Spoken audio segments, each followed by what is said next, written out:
안녕하세요. 생생법률쇼 진행을 맡은 양지민입니다. 이 세상 이슈를 법률적 시점에서 다뤄보는 본격 토크 블록버스터 법률 이슈 토크 시작해 보도록 하겠습니다. 오늘 제 옆에는 장윤미 변호사님 자리하셨습니다. 안녕하세요. 네, 안녕하세요. 네, 월요일 잘 보내고 계신가요? 예, 잘 보내고 있는데 전국이 정말 그 물난리가 나서 너무 많은 분들이 돌아가셔서요. 이게 사연들이 기사에 소개되는 걸 봤더니 너무 안타깝더라고요. 그렇죠. 예, 새 아이를 이제 키우는 40대 치과 의사분도 계시고 결혼한 지 2달밖에 안 되신 이제 신혼인 이제 초등학교 선생님도 계시고 해서 이게 어떻게 이 재해 재난과 관련해서는 다 방지할 수 있는 시스템이 그나마 좀 잘 갖춰져 왔다라고 생각하는데 아직도 유명무실하구나 이렇게 생각하고 있었습니다. 그러게요. 모쪼록 피해 더 이상은 좀 없었으면 좋겠고 빨리 좀 수습이 됐으면 하는 마음입니다. 네, 생생법률쇼 시작해 보도록 하겠습니다. 네, 지금 이 방송은 유튜브를 통해서도 함께 방송이 되고 있습니다. 많은 시청 부탁드리겠고요. 유튜브를 통한 소통의 창구도 열어두겠습니다. 방송 중 질문 남겨주시면 저희가 소개도 하고 답도 해드리니까요. 많은 참여 부탁드립니다. 그럼 법률 이슈 토크에서 나눠볼 이야기들 먼저 함께 만나보시죠. 달콤한 실업급여 안 된다? 새마을금고 수술 성공할까? 유승준 한국 입국길 열리나? 이렇게 오늘 3가지 주제 준비가 되어 있습니다. 법률 이슈 토크 바로 시작해 보겠습니다. 여러분은 지금 생생법률쇼와 함께하고 계십니다.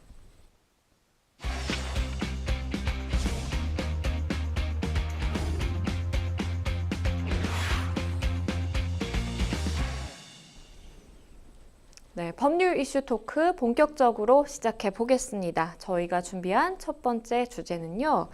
달콤한 실업급여 안 된다라는 주제입니다.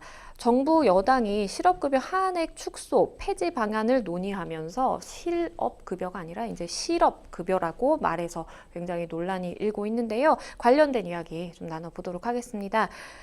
논란을 촉발하게 된 그 발언부터 먼저 좀 짚어주시죠. 네, 이게 최근에 이 국민의힘에서 노동개혁특별위원회라는 특위를 가동하고 있습니다. 네. 왜냐하면 이제 윤석열 정부가 3대 개혁 방안을 천명을 했는데 하나가 노동, 연금, 교육이다 보니까 이제 연금과 관련해서 또 이제 모든 분야와 관련해서 이 누수가 되거나 국민 세금이 출혈이 있거나 하면 당연히 그 부분은 점검을 해야 되겠죠. 네. 그래서 특위에서 회의를 이제 거쳐서 실업급여의 부당수급 문제를 제기했는데요. 단순히 부당수급의 문제만 제기한 것이 아니라 아예 하한을 폐지하거나 아예 그 제도 자체를 폐기하는 방안까지도 논의를 하겠다고 했어요. 네. 그러면서 그러면서 그 회의 과정 중에 나온 여러 가지 말들이 좀 공분을 사기도 하고 논란이 되기도 했는데요. 이를테면 실업급여 신청을 하러 오는 분들을 직접 대면하는 그 공무원 분이 계실 거 아니에요. 그 공무원이 이 회의에 참석을 해서 이런 식의 얘기를 했습니다. 이제 오랜 기간 한 직장에 다니셨던 이제 나이가 좀 지긋한 남성분들은 굉장히 우울한 얼굴을 하고 오는데 반해서 청년들, 여성들은 상당히 웃으면서 들어온다. 네. 이게 사실 일반화해서 평가할 수는 없는 거고 뭐 울면서 돌아오는 법도 없는 거잖아요. 그렇죠. 그래서 국회에서 상당히 많은 지탄을 받았고 사실 이렇게 얘기를 합니다. 최저 시급보다도 더 많이 돈을 받는다. 이런 이야기를 했었어요. 근데 이게 어떻게 산정이 된 거냐면 지금 그렇습니다. 본인이 실업자가 됐다. 그것도 비자발적 실업자가 됐다라고 하면 원래 받던 평균 임금의 60%를 그렇죠. 최대 9개월 동안 정부에서 주는 거예요.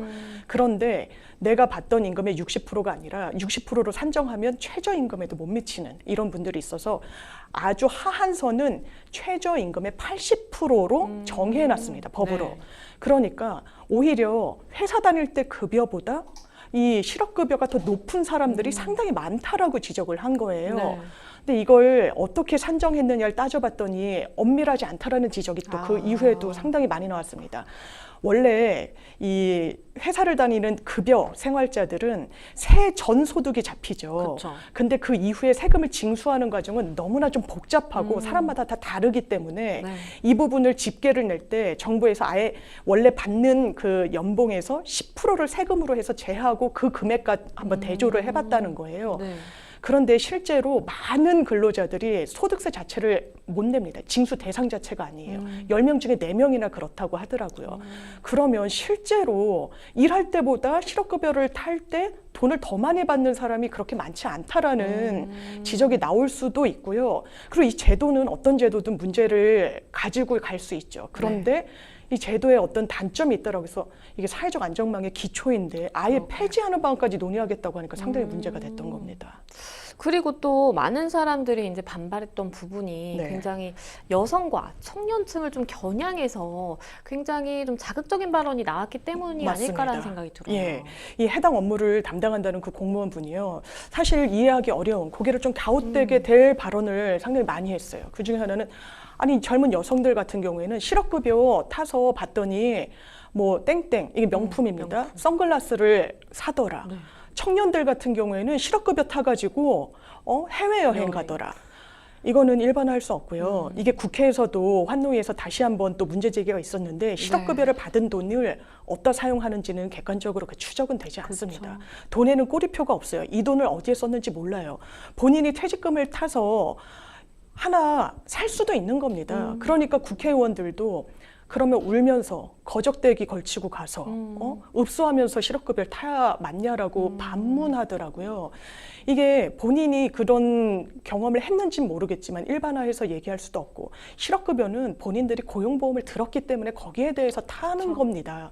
그런데 마치 대단히 죄악시하고 물론 해외여행을 이제 지적을 했는데 본인이 해외에 체류하면서 국내에 있는 지인에게 대리로 신청하게 해서 대리 수령을 했던 부당수급 사례가 적발되기도 한 적은 있어요. 근데 이건 일반의 사례이고 심지어 실업급여랑 퇴직금을 모아서 해외여행을 가든 지방여행을 가든 그거를 도덕적으로나 법적으로는 뭐 당연한 거고요. 비난하고 비판하고 단죄할 수 없는 건데 굉장히 좀 부적절한 반응이 나와서 문제가 되는 것 같습니다.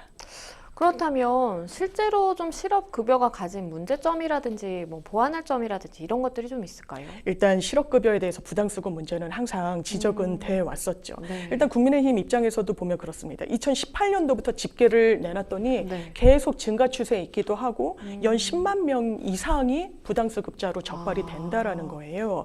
그리고 심지어 아주 심각한 부당수급 케이스 같은 경우에는 한 직장에서 24번 계속 퇴사 그리고 재입사, 퇴사, 재입사를 하면서 그때마다 수급을 해왔다는 겁니다. 왜냐하면 네. 실업급여도 9개월 이상은 못 받다 보니까 그러면 이거는 무슨 어떤 실업급여를 의도적으로 탄 거 아니겠느냐. 그러게요. 그리고 이런 경우도 있습니다. 이게 비자발적 실업이어야 되기 때문에 저희도 주변에 보면 본인의 어떤 사정으로 회사를 그만두게 되더라도 회사에는 저를 해고한 걸로 해주세요. 제가 실업급여를 좀 수령할 수 있도록 해주세요라고 하는 경우도 사실 왕왕 있죠.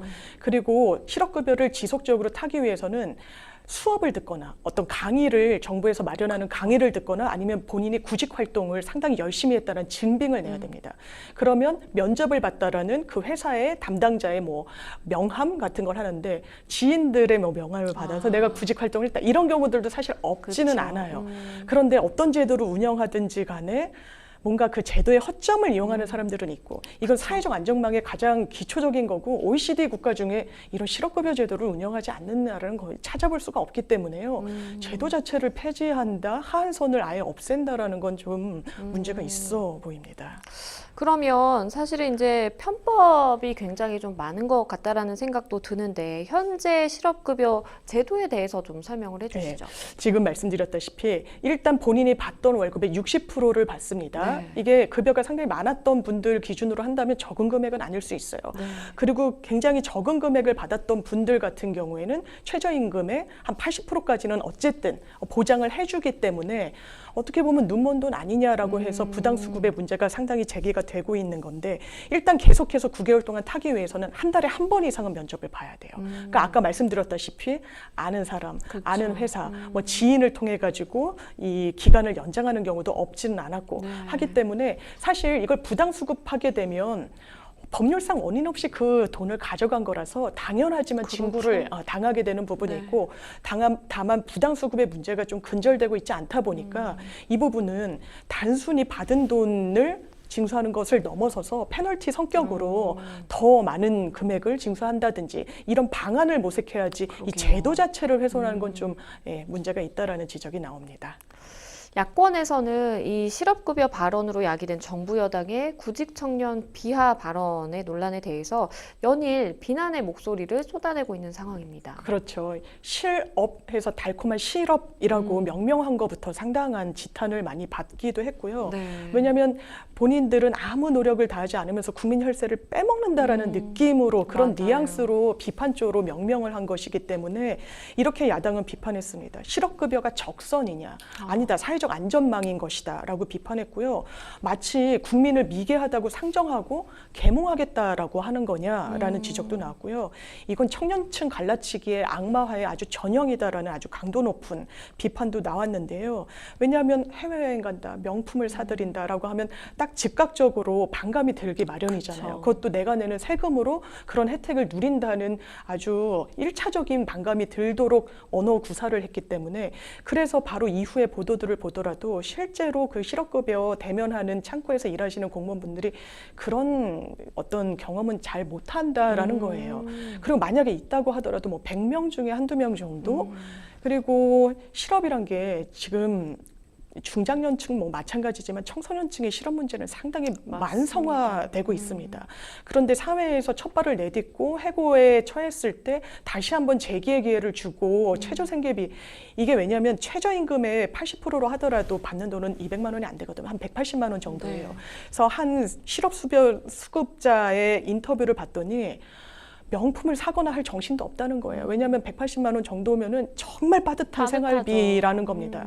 이게 또 자가로 집을 소유하고 있지 않은 분들이 그렇죠. 대부분이면 이제 월세 형식으로 주거비로 상당 부분이 나가고 지금 물가가 상당히 올라서 최소한 들어가는 교통비, 음식비, 뭐 수도 전기세만 그렇죠. 하더라도 상당하기 때문에 이런 부분은 현실을 망각한 거다. 아주 일부 케이스를 좀 침소봉대하고 있지도 않은 부분을 좀 현실을 왜곡하고 있다라는 비판까지 나오고 있습니다. 노동계 역시 이 당정의 결정을 맹비난했는데요. 자세한 좀 입장은 어떻게 될까요? 그렇습니다. 사실 이렇게 수치를 했죠. 오히려 본인이 직장에 다닐 때보다 더 많은 돈을 실업급여를 탄다? 이거는요, 오히려 직장에 다닐 때 최저 생계비보다도 못 받는 경우를 상정한 거예요. 근데 그건 불법입니다. 최저 생계비라는 거, 최저 임금이라는 건 법으로 정해져 있고 거기에 맞춰서 급여를 지급하지 않으면 형사처벌까지 받아요. 그런데 이 문제를 오히려 더 부각해가지고 해결을 해야 되는데 최저 생계비도 못 받는, 이 최저 임금도 못 받는 걸 하나의 기준으로 해가지고 이것 봐라, 실업비 되면은 더 돈을 많이 받는 거 아니냐. 이거는 원인 진단이 좀 틀렸다는 지적이 나오고 있고요. 또 이게 고용보험에 가입된 근로자들이 일단 수혜를 받는 구조이기 때문에 네. 이제 민주노총이나 여러 이 노동계에서는 오히려 고용보험에 사각지대에 있는 근로자들이 엄청 많다라는 거예요. 무려 800만 명. 왜냐하면 근로자 지위가 아니라고 애매한 부분들이 있습니다. 골프장 네. 캐디분들, 뭐 아니면 학습지 교사분들, 특수고용직 노동자라고 하는데 이분들은 실업에 처하더라도 어떤 사회적 안전망의 혜택도 못 받는 거예요. 그렇죠. 그래서 오히려 이 부분을 확대해서 사회적인 어떤 안전망 속으로 포섭될 수 있는 사람들을 늘려놔야 되는데 그렇지 않고 오히려 줄이려고 한다. 왜냐하면 그렇더라고요. 일본 같은 경우에도 이 최저임금의 몇 프로 준다고 우리는 80% 이렇게 돼 있잖아요. 네. 더 많은 금액을 줍니다. 이게 영국, 프랑스, 독일 마찬가지고요. 네. 우리는 최대치로 받을 수 있는 기한이 9개월로밖에 돼 있지 않은데 해외 선진국 같은 경우에는 이 유럽도 그렇고 일본도 그렇고요. 더 많은 기간을 줍니다. 최대로 하면은 2년까지도 주는 국가들도 있어요. 네. 이게 왜냐하면 정말 최소한의 생계를 위해서 필요한 금전이라는 생각이 있는 겁니다. 개인이 구직의 노력을 계속해서 기울이더라도 취직이 안 될 수도 있는 거거든요. 1년이 지나도 2년이 지나도. 그러면 이런 부분을 모색을 해야지 부당수급하는 부분이 늘어난다라고 해서 아주 단순한 그것도 수치적으로 바로 지적이 나올 만한 좀 허술하게 뭔가 이 세금 같은 걸 제대로 반영을 하지 않아가지고 오히려 실업급여를 일할 때보다 더 많이 받기 때문에 근로 어떤 의욕을 굉장히 저해시킨다라고 비판하는 건 좀 원인 진단이 잘못됐다는 지적이 나오는 것 같습니다. 그런데 이렇게 논란이 커지고 있는 상황에서 일각에서는 이 실업급여가 많다라는 시각에서 봐야 되는 게 아니라 우리가 최저임금이 적어서 그런 것이다라는 또 지적도 나오더라고요. 맞습니다. 사실 이것 봐라. 최저임금 때보다도 왜냐하면 최저임금의 80%가 하한선으로 돼 있다 네. 보니까요. 최저임금이 더 적은 부분에 대해서 도외시하고 있다는 이야기가 나옵니다. 사실 문재인 정부 때 대선 공약으로 최저임금 1시간당 10,000원 그렇죠. 지켜지지 못했어요. 지금 거기에 미치지 못했고 상당히 경영계의 반발도 상당히 큽니다. 항상 보고서 같은 게 경총이나 이런 곳에서 나오죠. 최저임금을 높이게 됐을 때 일자리가 상당히 감소한다.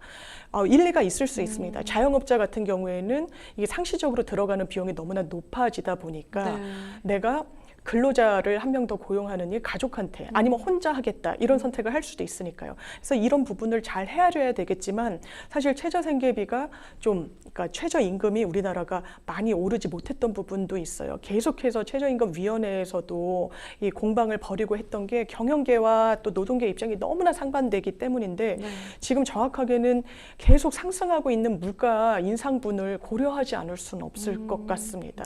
그렇기 때문에 뭔가 묘책을 찾아내야 되는 게 정부의 숙제이지 않을까 합니다. 한편 정부가 이 실업급여 제도를 손보겠다고 했지만 정작 한액에 대해서 조정하고 그리고 또 부정수급이라든지 이런 일부 문제에 대해서만 굉장히 초점을 맞추다 보니까 사실상 이 정부가 올해 초에 밝힌 65세 이상 실업급여에 대한 논의 같은 경우에는 정작 중요한 논의임에도 불구하고 이게 진도가 나가지 않는 좀 그런 상태라고 하더라고요. 맞습니다. 사실 청년층 문제도 청년층 문제인데요. 요즘 워낙에 고령화 사회이기 때문에 이제 65세 이상 노인층이라고 규정을 하고 있지만 이 나이의 어떤 기준 자체를 손봐야 된다라고 이야기할 정도로 이제 노인층이냐 아니냐에 따라 정부의 어떤 여러 정책의 수혜 대상이냐 아니냐가 되는데 너무나 그 인구가 급증하고 있거든요. 그렇기 때문에 100세 시대다라고 해서 실제로 60세, 65세 때 회사에서 퇴직을 하더라도 너무나 많은 기간을 이 근로를 해야 되는 거예요. 그래서 보면은 60세 이상의 이제 근로에 이제 하는 분들도 상당히 수치가 올라가고 있는데 지금 제도로는 65세 이상이면 고용보험에 신규 가입이 되지가 않습니다. 그러니까 원래 직장을 다니던 분이면 65세 이상이 이후에도 직장을 다니면 그땐 계속 고용보험에 이 납입도 하고 할 수 있는데 신규 보험이 되지 않는 문제가 있어요. 노인 인구는 계속해서 늘고 노인 인구가 늘고 이 어떤 생명이 늘어남에 따라서 본인들이 근로하는 그 시간도 훨씬 예전보다 길어졌는데 옛날에 60세 퇴직한 걸로 퇴직금 등등으로는 여생을 다 이게 보전할 수가 없거든요. 그래서 정부에서는 진작에 65세 이상도 실업급여 수혜 대상자가 되도록 고용보험 체계를 손질하겠다고 했는데 이렇게 누수가 있다라고 해서 아예 한도 없애겠다라고 하면 더 많은 정부의 비용이 들어가는 65세 이상의 고용보험 문제도 사실 실마리가 많이 좀 꼬이게 되는 부분이 있어서 일단 지난해부터 정부에서는 65세 이상의 신규 취업자 실업급여 적용 방안 검토하겠다고 했지만 이 논의 자체도 사실 지지부진한 상황입니다. 이런 가운데 정부 여당이 청년 민심과 사실 괴리된 좀 발언과 정책을 쏟아내게 되다 보니까 지난해 대선과 또 지방선거에서 국민의힘이 연승을 안겼던 청년층의 표심 이게 다시 좀 방황하고 있다라는 분석도 나오더라고요. 그렇습니다. 사실 지난 대선에서 표심을 갈랐던 주된 변수가 2030 남성층이었다 이런 분석이 상당히 많이 나왔었죠. 윤석열 대통령이 이제 선거 캠페인 과정 중에 여성가족부 폐지 이렇게 딱 7글자를 올려서 상당한 또 좀 반향이 있었죠. 물론 반대하는 목소리도 많았지만 어떤 여성 이슈에 대해서 반감을 갖고 있던 남성 계층에 대해서는 상당한 또 소구력이 있었던 것도 사실입니다. 그런데 최근에 갤럽 조사를 봤더니 20대에서 무당층, 그러니까 여야 할 것 없이 내가 지지하거나 내가 응원하지 않는다라고 한 비율이 50%까지 치솟았다는 거예요. 그렇다면 아예 지지에 대한 유보 입장을 밝힌 겁니다. 그리고 윤석열 정부에 대한 지지는 걷어들였다라고 보면 되겠죠. 그게 바로 민주당에 대한 지지로 이어지진 않더라도 일단 좀 상황을 주시하겠다라는 의견이 상당히 높아지고요. 30대 지지율에서는 상당히 많은 부분이 또 국민의힘이 빠졌다라고 합니다. 대통령에 대한 지지율도 그렇고. 그렇다면 그 원인이 어디 있을 것인가? 물론 후쿠시마 방류다 여러 가지 요인은 있을 수 있을 텐데요. 사실 이런 실업급여와 관련해서도 정부에서 실언이 나오고 청년층에게 이게 지원을 해주는 복지 정책에 대해서 좀 걷어들이는 것 같은 느낌을 준 것도 영향을 그러게요. 미치지 않았겠느냐라는 게 전문가들의 분석 내용입니다. 네. 실업급여 굉장히 뭔가 귀를 쫑긋하게 할 만한 그러한 자극적인 사실 발언이기는 한 것 같아요. 그러면서 명품 선글라스를 산다 내지는 세금으로 뭐 여행을 간다 이런 이야기들이 나오다 보니까 많은 분들이 정말 귀를 쫑긋하기는 했으나 변호사님과 이야기를 나눠본 것처럼 사실은 엄밀히 따져보면 조금의 분석에 오류가 있을 수도 있겠다라는 생각도 좀 듭니다. 첫 번째 법률 이슈 토크, 달콤한 실업급여 안 된다 라는 주제로 이야기 나눠봤습니다. 여러분은 지금 생생법률쇼와 함께하고 계십니다.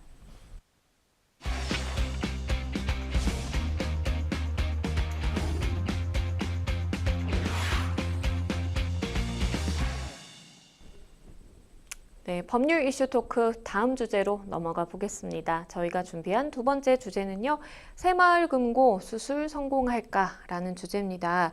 뱅크런, 대규모 예금 인출 사태를 겪은 새마을금고를 향해서 이 정치권이 칼을 빼들었습니다.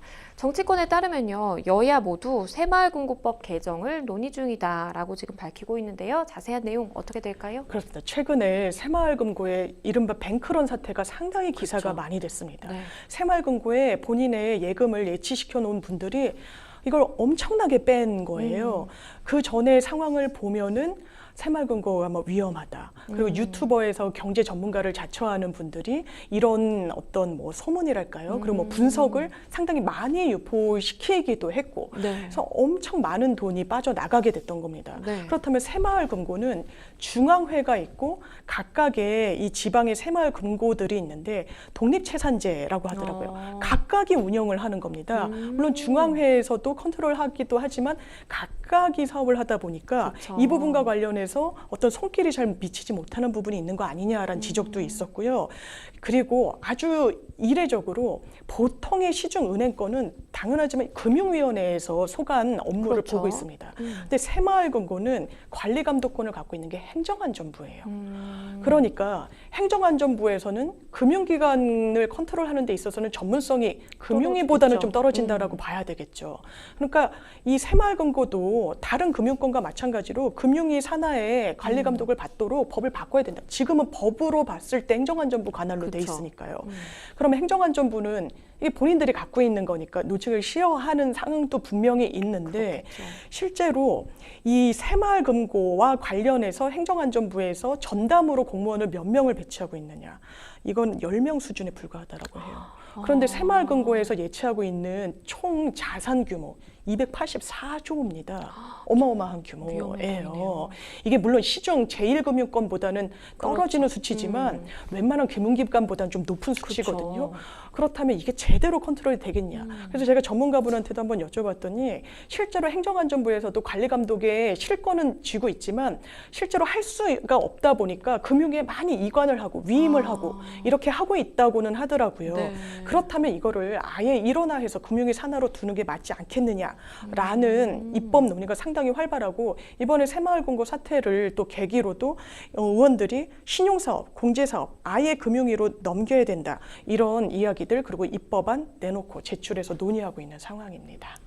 사실 이 새마을금고 관련해서 관리감독권 이관 문제가 불거진 거는 이번이 처음은 아닙니다. 2009년에 28대 국회에서 금융위의 새마을금고 감독 권한을 강화하자라는 내용의 법안이 발의되기도 했죠. 맞습니다. 18대 국회 때 이게 2009년이었는데요. 네.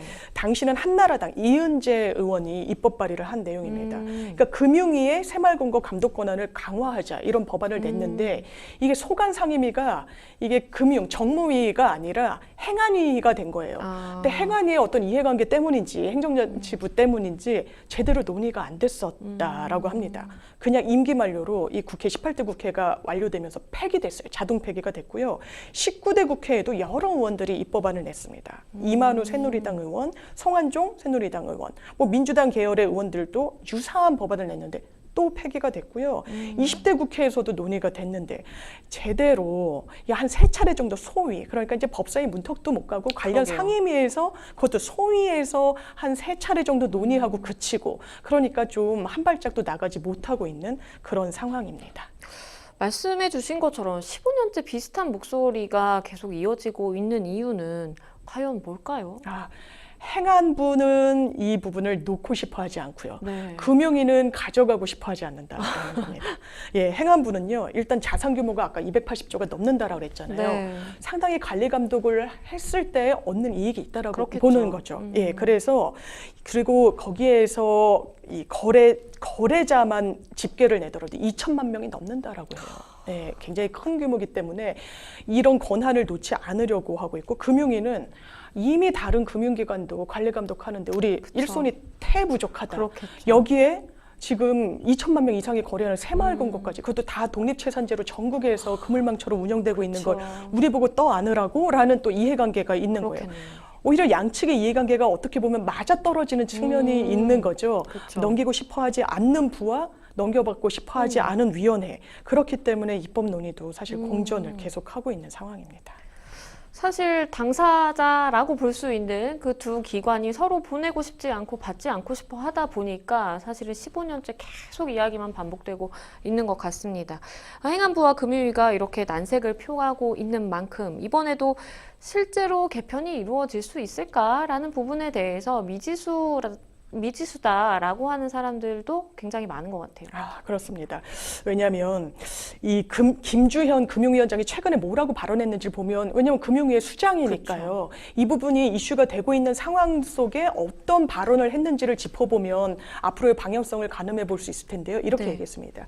지난 7일에 취임 1주년 기자회견이 있었거든요. 네. 이때 당연히 새마을금고 얘기가 나왔어요. 그러니까 지금은 감독권을 중앙으로 옮기는 게 나은지, 현재 협조 체계에서 그대로 하는 게 나은지를 논의할 시점이 아니다. 라고 얘기했습니다. 네. 그러니까 이 현행 체계 그대로를 갑자기 바꾸거나 하는 거에 있어서는 크게 그러네요. 반기지 않는 분위기가 좀 있는 것 같고요. 행안부는 이 부분을 계속 갖고 싶어 하지만 금융위는 또 아까 말씀드렸다시피 일손도 부족하지만 여기에 많은 자산이 모여져 있고, 만약에 관리 감독을 제대로 못했다라고 하면 또 책임 소재와 그렇겠죠. 관련해서 이 금융위에 큰 부담이 될 수도 있어서 금융위에서는 상당히 지금까지도 난색을 표하고 있다고 합니다. 사실 이제 총선이 1년도 남지 않은 상황에서 이 지역 내 새마을금고의 표심과 또 영향력도 무시할 수가 없잖아요. 이게 사실 금융위는 금융기관의 관리 감독이 완전 주업인 곳이잖아요. 행정안전부는 행정과 안전에 좀 총괄적인 성격이 있는 부잖아요. 그러니까 금융위에서 이 관리 감독권을 가져가게 되면 아무래도 감시나 감독의 칼날이 훨씬 좀 높아질 거라는 부분이 있습니다. 그러니까 입법 발의를 한 의원실로 많은 분들이 항의 전화를 엄청 하신다는 거예요. 항의 전화를 하면서 이걸 왜 금융위로 옮기려고 하느냐라고 하는데, 그 보도에 따르면 특히 이제 일부 지역, 뭐 영남 지역이라는 보도가 나왔으니까요. 영남 지역에서 항의성 어떤 목소리가 더 높다라고 하는데, 새마을금고는 아까 말씀드렸다시피 이게 독립채산제로 각 지역에서 막 1,000개 넘게 운영이 되다 보니까 지역 유지들이 그 새마을금고 이사장을 하는 경우가 상당히 많았다는 겁니다. 그러니까 지역의 어떤 이해관계와 이 부분이 더 높은 수준의 관리 감독을 받게 되는 경우를 좀 견주어 봤을 때 좀 유리하지 않다. 그리고 관리 감독의 어떤 또 너무 많은 촘촘한 그런 시선을 받는 거에 저하는 분위기도 좀 감지되고 있다는 게 언론의 분석 내용입니다. 그런데 그럼에도 불구하고 이번에는 조금 분위기가 심상치 않다, 다르다라는 이야기도 있던데요. 그렇죠. 이번엔 뱅크런 사태가 좀 심상치가 않았고요. 네. 새마을금고에 대해서는 지금까지도 이렇게 부실이다, 뱅크런이다, 이렇게 문제 제기가 지속적으로 있었기 때문에 일원화된 관리 감독의 어떤 감시하에 두도록 하는 게 맞지 않겠느냐라는 이야기가 나오고요. 또 다른 상호금융권, 이를테면 농협, 수협 다 이 금융위의 관리 감독을 받거든요. 그런데 왜 새마을금고만? 뭐 이런 어떤 의문점이 드는 겁니다. 그래서 이번 기회에 아예 법제적인 부분도 손질을 해야 되는 거 아니냐, 이런 좀 문제 제기의 목소리가 많이 나오고 있는 상황입니다. 새마을금고 사태가 불거졌던 이달 초에 약 일주일 만에 은행권으로 13조 원 가까운 돈이 몰렸다고 하더라고요. 새마을금고가 구조조정에 들어간다라는 위기설이 이렇게 퍼지면서 상대적으로 뭔가 불안하다 보니까 안정적으로 이제 은행에 예치를 해야 되겠다라고 생각하는 분들이 굉장히 좀 많으셨던 것 같아요. 그렇습니다. 새마을금고의 위상은 제2금융권은 아니죠. 그렇다고 그쵸. 제1금융권도 아니어서 이제 언론에서는 1.5금융권이다라고 하는데 제2금융권보다는 좀 안전하지만 제1금융권만큼 또 안전이 담보되지는 그렇죠. 않는다라는 인식이 좀 강한 겁니다. 네. 그러니까 시장에 새마을금고가 지금 연체율, 그러니까 얼마나 많은 돈을 빌려주잖아요, 새마을금고도. 네. 그걸로 이제 이자로 수익을 얻기도 하고 그러는데 연체율이 심상치 않다라는 보도, 이게 아주 허무맹랑하게 그렇죠. 유포됐던 설은 아니거든요. 이제 연체율이 계속해서 상승하고 이런 국면 속에서 위험하다라고 하니까 제1금융권으로 옮겨간 예금이요, 무려 이 1919조, 그러니까 7일 기준으로 5대 시중은행권에 보유하고 있는 예금이 1919조였는데 이게 평소보다 12조가 늘어난 거예요. 이 12조가 어디서 왔나 봤더니 새마을금고에서 빠졌던 돈이었던 겁니다. 그러면 이 부분이 지난해 같은 기간 5대 은행의 총 수신 잔액 증가폭이 있을 거 아니에요. 네. 그때보다 2배가 많았던 거예요. 그러니까 이례적인 현상이라고 그렇죠. 볼 수는 있죠. 그러니까 새마을금고 사태로 많은 돈이 이렇게 쉽게 빠질 수 있구나라는 부분을 한번 보여줬고 그때 그러게요. 정부에서 부랴부랴 수습에 나섰습니다. 이제 금융위원장은 유튜브 말을 믿을래, 우리 정부 말을 믿을래, 거의 그렇게까지 이야기했어요. 그렇죠. 막 본인들이 예금 보호되는 금액을 초과하는 예금을 실제로 새마을금고에 막 하기도 했고요. 예치시켜 놓기도 했고요. 그러면서 좀 잦아들기는 했는데 언제 또 이 문제가 불거질지는 또 모르는 게 때문에 제도적인 안정책을 마련해야 될 것 같습니다. 말씀해 주신 것처럼 이 이금융권의 연체율 상승 등 사실 금융시장의 불안을 계기로 은행권에 대한 이 머니 무브, 자금 이동이 다시 좀 생길 수도 있겠다라는 이야기도 나오고 있는 상황이고요. 사실 어떻게 될지 좀 예측하기가 어려운 것 같아요. 이게 그냥 새마을금고에 돈이 빠져나가는 데서 문제가 끝나는 게 아니고요. 네. 또다시 유사한 사안이 발생하게 되면 그쵸. 그런다는 겁니다. 이번에도 12조 원 가까운 돈이 빠져나갔는데 다 1금융권으로 간 건 아니라고 해요. 80% 정도는 1금융권으로 갔는데 네. 오히려 20%는 더 안전이 담보되지 않는다고 볼 수도 있는 제2금융권으로 갔다는 겁니다. 왜? 금리를 가지고 유치하기 위한 경쟁에 붙는다는 거예요. 금융권이. 그렇겠네요. 우리가 더 많은 이자를 지급하겠다. 더 많은 수익을 내주겠다라고 해서 돈을 가져가게 되면 시장에 또 고금리가 또 장착될 수가 있다는 겁니다. 네. 그래서 이게 단순히 새마을금고 사건에서 머니런이다, 머니 무브다에서 끝나지 않고 이런 네. 여러 사회적인 파장을 낳을 수도 있다라는 지적이 그래서 나오는 것 같습니다. 일단은 말씀해 주신 것처럼 정부가 많은 사람들을 안정시키기 위해서 사실은 고객의 돈은 당연히 안전할 것이다 라면서 이제 진화에 나서는 모양새였는데 그럼에도 불구하고 많은 고객들은 여전히 좀 불안감을 감추지 못하고 있는 상황인 것 같습니다. 새마을금고가 글쎄요 정말로 위기를 맞고 있기 때문에 이런 좀 현상들이 발생하는 걸까요? 일단 수치적으로는 좀 불안한 좀 상황이 감지됐던 건 맞죠. 왜냐하면 연체율, 그러니까 빌려준 돈을 걷어들이지 못하는 그 비율이 원래 지난해까지만 해도 한 1, 2% 정도에 불과했어요. 네. 그런데 이게 갑자기 지난 5월에는 6%대까지 아. 상당히 위험한 신호가 감지가 됐던 그러네요. 거죠. 그러면 이게 왜 그랬냐? 새마을금고가 보통은 대단히 안정적인 보수적인 그 자금 운영을 해왔었다라고 합니다. 그런데 실제로 코로나 이런 국면을 거치면서 그걸로는 수익이 제대로 나지 않는 거예요. 그래서 아주 공세적으로 PF 대출을 많이 해줬다고 합니다. PF 대출이라는 거는 이제 프로젝트 파이낸싱이라고 해서 대규모 대출을 일으키는데 부동산 시행과 연동이 되는 거잖아요. 그렇죠. 근데 부동산 시장이 얼어붙은 거예요. 그렇죠. 제대로 이제 신축이니 뭐니 제대로 되고 있지 않아서 저희만 하더라도 자문하는 회사에서 관련한 이 상품에 은행에서 굉장히 좋은 상품이라고 권해주니까 굉장히 큰 회사 돈도 여유 자금이 있으면 그렇죠. 이제 수익을 내기 위해서 굴리니까요. 이게 원금도 제대로 환수할 수 있을지 없을지 뭐 이런 또 고민, 어떤 질의가 들어오기도 하는 상황인데 PF와 관련돼서 회수가 제대로 안 됐던 겁니다. 그렇기 때문에 이 부분과 관련해서 좀 문제의식을 가져야 된다. 그래서 새마을금고의 위기 상황이 또 이제 부동산 시장 침체와도 연동돼 있는 그런 상황으로 분석이 되고 있습니다.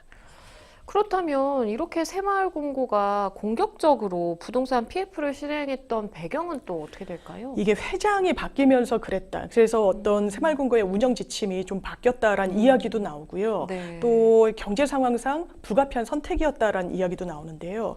아까 말씀드렸다시피 새마을금고가 보유하고 있는 자산은 284조입니다. 이게 시중 제일 금융권보다는 못하지만 삼성생명의 총 자산보다도 높아요. 그런데 이 자산을 어떻게 수익을 내느냐? 아까 말씀드렸다시피 각 지역에서 독립채산제로 운영이 되고 있긴 하지만 네. 중앙회에서 또 컨트롤을 해서 자금 운영을 한다라고 합니다.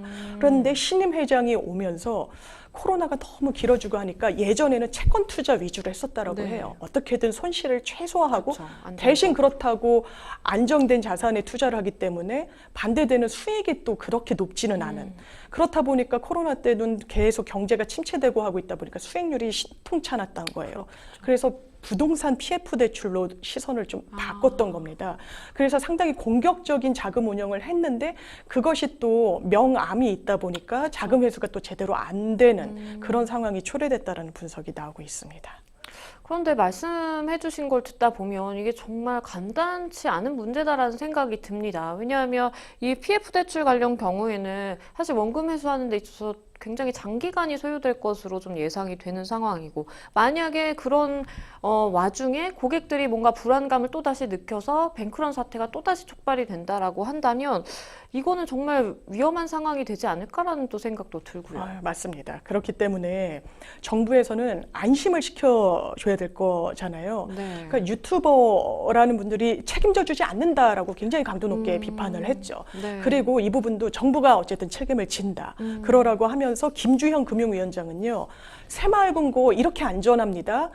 저도 돈 넣어야 해서 6천만 원을 예치했어요.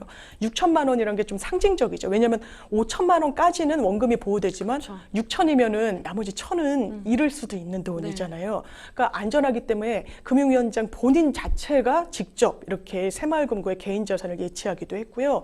그리고 위험설 그리고 뭐 위기설 같은 거는 과도한 해석이라고 하고 있습니다. 근데 이게 시장에 또 제대로 신호가 갔던 것 같아요. 네. 그래서 돈을 막 뺐던 분들도 이걸 당장 옮기신 분들도 있지만 다시 재예치하는 비율이 3천 건을 넘었다라고도 합니다. 이 인출 규모와 비교해 봤을 때 다시 좀 안정화 국면에 좀 접어들고 있는 것 같은데 그만치 경제 상황이 하나의 또 분석 그리고 시장 상황에 따라서 정말 출렁일 수 있다라는 걸 왜냐면 10조 넘게가 왔다 갔다 맞아요. 했으니까요. 이건 적은 돈이 아니고 시장에 미칠 파장도 상당히 적지 않을 거기 때문에 이번 기회로 새마을금고에 대한 어떤 관리 감독, 감시의 역할도 상당히 늘려야 되겠고 그리고 뭐 독립채산제라고 해서 별도로 운영된다고 하지만 이 PF 대출은 나가는 대출 금액도 상당히 크거든요. 그래서 연합을 해가지고 묶어서 또 대출을 일으켜주고 했어요. 그러니까 상당히 이게 안 맞는 부분이 있죠. 독립채산제에서 책임은 사실 그렇죠. 분산하면서 본인들의 수익과 관련해서 이 이자를 많이 받을 수 있는 대출을 일으킬 때는 또 연합해서 그렇지. 일으켜주고 이런 부분에 대한 어떤 뭐랄까요 규제 이런 부분은 분명히 필요해 보입니다. 네, 변호사님 말씀해 주신 것처럼 사실은 고객들을 안심시키기 위해서는 또 명확한 규제도 필요하겠다라는 생각을 해봅니다. 두 번째 이슈, 새마을금고 관련된 이야기 짚어봤습니다. 저희는 다음 주제로 넘어가 보겠습니다. 저희가 준비한 세 번째 법률 이슈 토크는요. 유승준, 한국 입국길 열리납니다. 가수 유승준 씨가 한국 입국 비자 발급을 거부한 정부 처분을 취소해달라라는 이 소송에서 2심에서 승소를 했습니다. 먼저 이렇게 되기까지 얼마나 지난한 과정들이 있었는지, 많은 일들이 있었는지 좀 설명을 해주시죠. 일단 유승준 씨는 저희 세대만 해도 완전히 탑스타였습니다. 네. 나나나라는 노래, 사랑의 누나, 맞아요. 예, 뭐 이런 노래가 진짜 메가 히트를 쳤고요. 칼군무의 시조라고 그렇죠. 했고, 그리고 대단히 건실한 청년, 약간 아름다운 청년의 이미지가 맞아요. 있었어요. 그러면서 내가 대한민국 군에서 분명해. 내가 미국 출신이긴 하지만 군복무를 하겠다, 뭐 해병대를 가겠다는 얘기는 했다는 설이 있고 안 했다는 설이 있지만 어쨌든 군복무를 당연히 할 거라고 생각했습니다. 공익 촬영도 막 했었잖아요. 그랬죠. 맞아요. 그리고 미국에 일본에 이제 공연을 가겠다라고 하고 한국에 돌아오겠습니다. 각서를 쓰고 갔는데 시민권을 취득했던 맞아요. 거예요. 그러면 유승준이라는 이 아티스트, 가수를 좋아했던 분들은 좀 배신감을 느낀 거죠. 그런데 한참이 지난 후에 계속 한국에 입국하는 방향을 타진했습니다. 번번이 되지 않았어요. 한 번 잠깐 입국했던 거는요, 2003년에 한국에 들어올 수는 있었는데 그때는 결혼을 앞둔 예비 신부의 아버지가 한국에 계시는데 돌아가신 거예요. 그래서 상은 치러야 되니까 이제 예외적인 사유라고 해서 출국을 조건으로 잠깐 입국을 허용했던 적은 있지만 그 뒤로도 되지 않아서 무려 7번이나 소송이 진행이 됐고 정말 많은 분들도 궁금하실 거예요. 졌다가 이겼다가 졌다가 이겼다. 이게 어떻게 된 건지를 궁금해하실 텐데 오늘 좀 말씀을 드려보겠습니다. 네, 말씀해주신 것처럼 사실 총 7번의 재판을 했습니다. 재판부 4곳은 이 유승준 씨에게 비자 발급을 해줘야 된다라고 판단을 했고요. 그리고 3곳은 발급해주지 않은 거 정당하다라고 판단을 했어요. 이게 참 복잡하네요. 네, 이게 LA 총영사관에 비자 신청을 합니다. 네. F4 비자를 신청했다라고 하는데 안 돼요. 유승준 씨 한국에 못 들어옵니다. 왜냐하면 당신은 병무청에서 입국이 금지된 사람이에요. 그렇죠. 그래서 그냥 기계적으로 못 들어온다. 이렇게 비자 못 내준다라고 한 거예요. 유승준 씨가 이 1차 처분, 이걸 하나의 처분이라고 보는데요. 네. 소송을 겁니다. 1심에서 졌어요. 한국에 못 들어온다. 2심에서 한국에 못 들어온다. 대법원에서 뒤집어졌습니다. 한국에 들어올 수 있다라는 판결이 아니라요. LA 총영사관에서 유승준이라는 사람이 비자 신청을 했을 때 최소한 요건이 되는지 안 되는지를 살펴봤어야 되는데 그 재량권조차 행사하지 않았다. 아예 들여다보지 않고 기계적으로 안 돼라고 했던 거는 이건 법적으로 맞지 않다. 그러니까 어떤 실체보다는 절차에 좀 문제가 있었다고 본 거죠. 네. 그러니까 대법원에서 파기환송했죠. 파기환송하니까 파기환송심에서는 대법원의 어떤 결정을 받아들여서 유승준 씨 승소. 그리고 다시 대법원에 간 거예요. 재상고를 했던 거죠. 거기서도 대법원 입장이 정해져 있었으니까 유승준 씨가 승소한 겁니다. 네. 그럼 유승준 씨 입장에서 어떻게 됐을 거예요? 내가 비자가 나올 수 있는 사람인지 아닌지를 안 봐줬으니까 이 부분과 관련해서 그럼 LA 총영사관에 다시 한번 비자 신청을 해야 되겠다. 그러니까 2차 신청을 한 겁니다. 네. 2차 신청을 했는데 LA 총영사관에서 이번에는 우리가 봤어. 봤는데 봐도 안 되겠는 걸 한 거예요. 유승준 씨가 그렇다면 절차적으로는 한번 들여다봤다라고 하는데 이거 왜 안 되는지 난 납득할 수 없다라고 해서 또 소송을 겁니다. 1심에서는 졌어요. 유승준 씨 봤더니 한국에 들어올 그건 안 되네요. 라는 게 재판부 입장이었는데 항소심 재판부는 다르게 본 겁니다. 그러니까 이번에는 과거와는 다르게 과거에 이겼을 때는 왜 아예 재량권조차 행사하지 않았어요? 라는 건데 이번에는 이거 법리를 봤을 때 그 비자를 좀 허가해줘도 되는 거 아니야? 라는 취지가 좀 깔려있기 때문에 입국 가능성이 좀 높아진 거 아니냐라는 분석이 나오고 있는 겁니다. 말씀해주신 것처럼 어떤 재판부에서는 뭐 입국할 수 있다, 어떤 재판부에서는 안 된다. 굉장히 엇갈리는 판단들이 많았는데 가장 쟁점이 됐던 건 2가지 법률이 충돌했기 때문이라고 하더라고요. 맞습니다. 재외동포법과 출입국관리법인데요. 일단 재외동포법은 그렇습니다. 이게 과거에 LA 총영사관이 냈기 때문에 네. 그 유승준 씨가 지금 2번째 재판에 됐던 대상인 비자 거부 처분을 할 당시에는요. 이렇게 돼 있었습니다. 다음에 해당하는 자는 대한민국의 체류 자격을 부여하지 않는다. 네. 이 다음에 해당하는 자는요. 대한민국 남성이 병역을 기피할 목적으로 외국 국적 취득하고 대한민국 국적을 상실해서 외국인이 된 경우 딱 적용이 되죠. 네, 그렇죠. 유승준 씨가 그 당시에 이 상황이라고 봤던 거예요. 그런데 여기 단서 조항이 있죠. 다만 38세가 넘으면 체류 자격을 부여할 수 있다라고 돼 있어요. 38세. 그걸 신청했을 당시에 유승준 씨는 38세가 넘었을 때거든요. 이것 봐라. 이 법에 따라서 나를 한국에 들어올 수 있도록 해줘야 되는 거 아니냐. 그런데 지금 말씀드렸다시피 출입국 관리법에 보면요. 38세든 48세든 58세든 이런 사람은 입국할 수 없습니다. 대한민국의 이익이나 공공의 안전을 해치는 행동을 한 염려가 있는 사람. 그래서 1심 재판부는요. 대한민국의 이익이나 공공의 안전을 해칠 수 있는 사람이라고 본 거예요. 그렇죠. 유승준 씨가. 그런데 보통 출입국관리법에서 못 들어오게 하는 이런 경우는요. 거의 테러범이랄지 그렇죠. 정말 강도 높은 어떤 뭔가 이런 범법 행위를 한 사람을 상정하고 만든 거라고 보이는 부분이 있어서 네. 그래서 2심 재판부는 유승준 씨가 그 당시에 38살 넘어서 신청을 했고 그게 또 지금은 41살로 바뀌었습니다. 그렇죠. 근데 개정 전의 법, 그 당시에 적용되던 법에 따르면 38세 넘어서 비자 신청을 다시 해봤고 대한민국의 이익이나 공공의 안전을 해할 만큼의 사람이라고 봐야 되나? 라는 의문 때문에 유승준 씨의 손을 들어주게 된 겁니다. 1차 소송이 이 유승준 씨의 승리로 끝나게 되면서 사실은 비자가 나오나 싶었더니 영사관은 이 다른 근거를 들어서 재차 비자 발급을 거부를 했던 건데요. 이번에는 이 유 씨가 발급을 주장한 근거로 든 재외동포법의 또 다른 조항을 또 꺼내 들었었다라고 하더라고요. 네, 개정 전에 재외동포법에 대단히 상세하게 돼 있거든요. 입국을 할 수 없는 사유. 그러니까 개정 전의 재외동포법에 보면 체류 자격을 부여하지 않는 경우는 네. 대한민국의 안전보장, 질서 유지, 공공복리, 외교관계 등 대한민국의 이익을 해칠 우려가 있는 경우. 그러면 이 부분이 공공복리에 또 반한다고 볼 수가 있는 거예요. 왜냐하면 대중의 인기를 사실 먹고 사는 가수였습니다. 그쵸. 청소년들에 대해서 많은 영향을 미쳐요. 그래서 그 당시에 1심 재판부가 쓴 판결문을 보면요. 많은 대한민국의 청년들은 제일 인생의 중요한 시기에 희생을 감내하면서 일정 시간을 그쵸. 군대 가서 복역을 하고 심지어는 다치거나 죽는 사람들도 있다라는 그렇죠. 거예요. 그런데 그걸 완전히 도외시하고 사람들에게 본인이 군복무를 할 것처럼 인식시키고 대한민국에서 굉장히 큰 수익을 또 올리기도 했던 사람이 해외에 공연을 하러 나간다면서 각서까지 쓴 다음에 딱 시민권을 취득하고 들어와서 군복무를 면탈하려 한다? 공공의 이익에 부합하진 않죠. 그렇죠. 최소한. 그렇죠.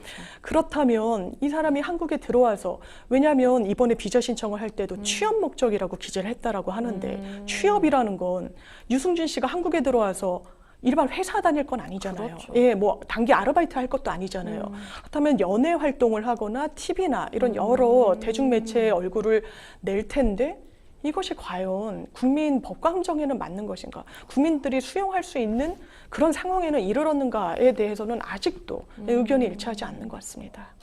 말씀드린 것처럼 2심에서는 지금 현재 유승준 씨 승소를 한 상황인데 그러면 대법원은 좀 어떤 판결이 내려질 것 같나요? 이게 지금 항소심까지 끝났으니까 그 두 번째 처분에 대해서는 대법원을 가겠죠. 가겠죠. 그런데 공공의 안전을 해야 한다. 그리고 대한민국의 어떤 질서를 좀 흐트러뜨린다 정도로 그 행위를 평가할 것인지가 사실 관건일 것 같은데 항소심 재판부가 유승준 씨의 손을 들어준 건 다른 사례. 유승준 씨는 상당히 본인이 억울하다고 토로하는 그런 영상들을 보면 다른 사람들 같은 경우에는 군복무를 좀 하지 않으려고 해외에 장기 체류하다가 38살 넘으면 바뀐 법에 따르면 41살 넘으면 어쨌든 한국에 들어와서 영리 활동을 하든 거주를 하든 생활을 할 수 있는데 왜 유독 나만 못하게 하느냐라는 문제 제기를 합니다.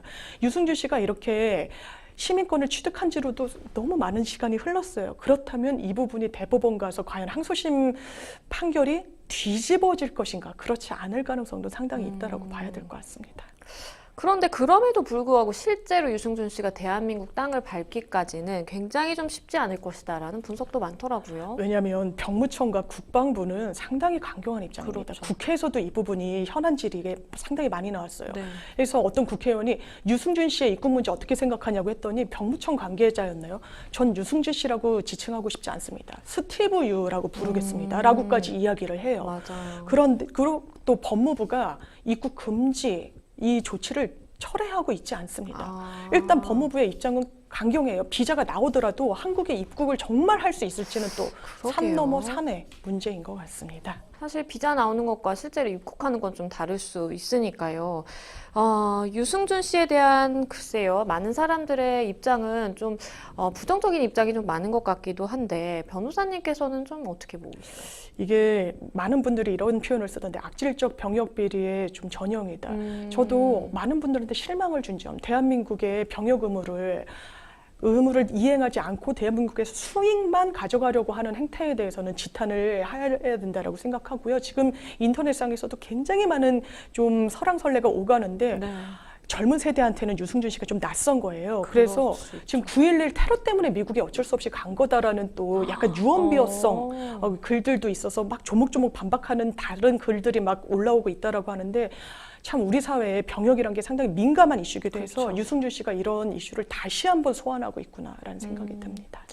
그러게요. 그때 당시에 유승준 씨 굉장히 높은 인기를 구가했고 건실한 청년 이미지가 컸었는데 그렇게 병역을 기피하는 그런 모습을 보여지면서 사실상 그 이후로는 단 한 번도 한 번 왔었죠. 이 대한민국 땅을 밟지 못했습니다. 실제로 입국이 될 수 있을지 저희도 지켜보도록 하겠습니다.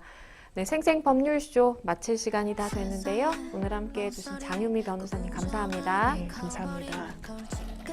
네, 생생법률쇼 오늘 저희가 준비한 내용 여기까지입니다. 시청해주신 여러분 고맙습니다.